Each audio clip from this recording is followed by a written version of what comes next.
All right, for this week, we're talking about health and specifically how health is measured.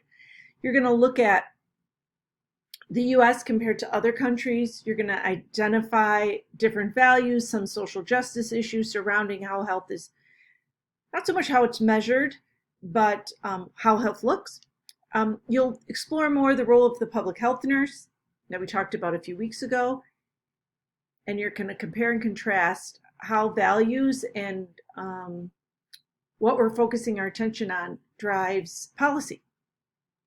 Finish up the book, and this is the document that you will need to do the assignment, and we'll look at it in a minute, but you're going to be looking at, for your assignment this week, these different organizations, and obviously they start out globally and then they go to a community level.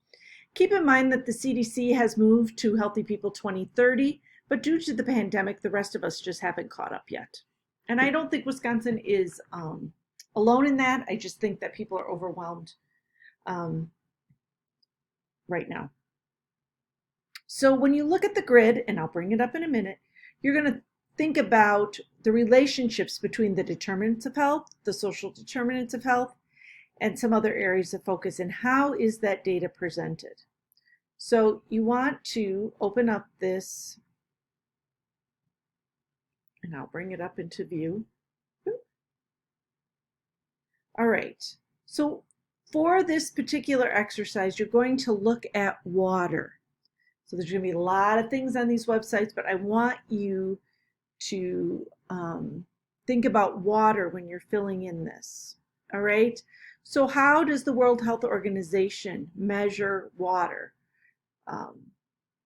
Do they measure it by the amount of clean drinking water, the amount of water available? And what is the relationship between the social determinants of health and water? And this you might have to wait on because what are some common areas of focus related to water that each of these measure, and how does it present it? Graphs, diagrams, that sort of thing. This still says Healthy People 2020. I'll update that before we get started. The website's the same though.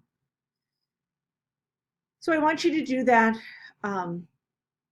using all of these organizations and these websites. Again, these websites worked as of the date of this recording. If they don't hereafter, I'm sorry, but it gets a little complicated for me.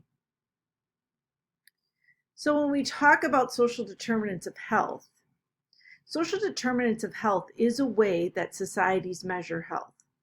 So what we can do, some of this, if you go to the CDC website and you type in social determinants of health, sometimes I think there might be an O in there. It might be SDOH.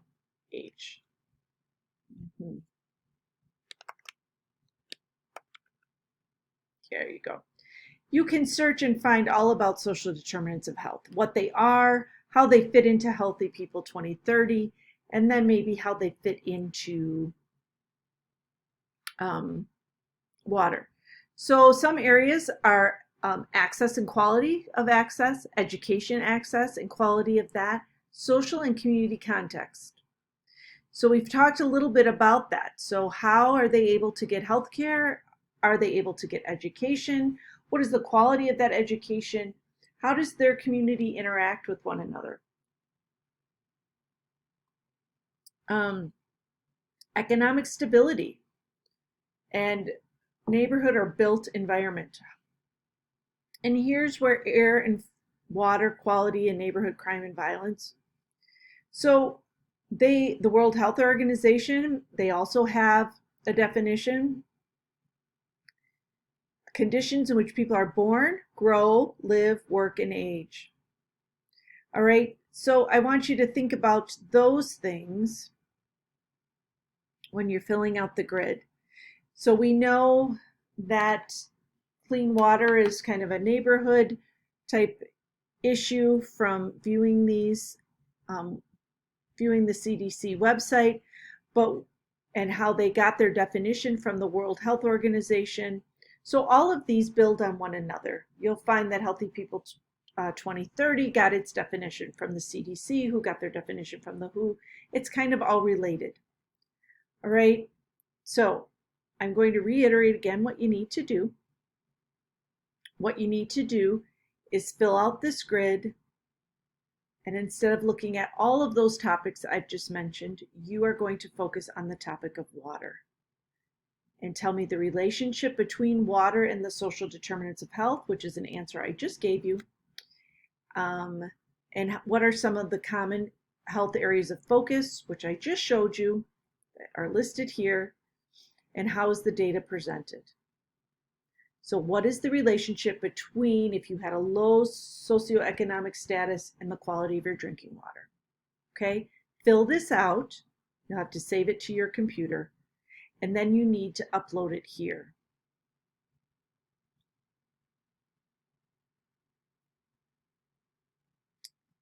And then we'll come back.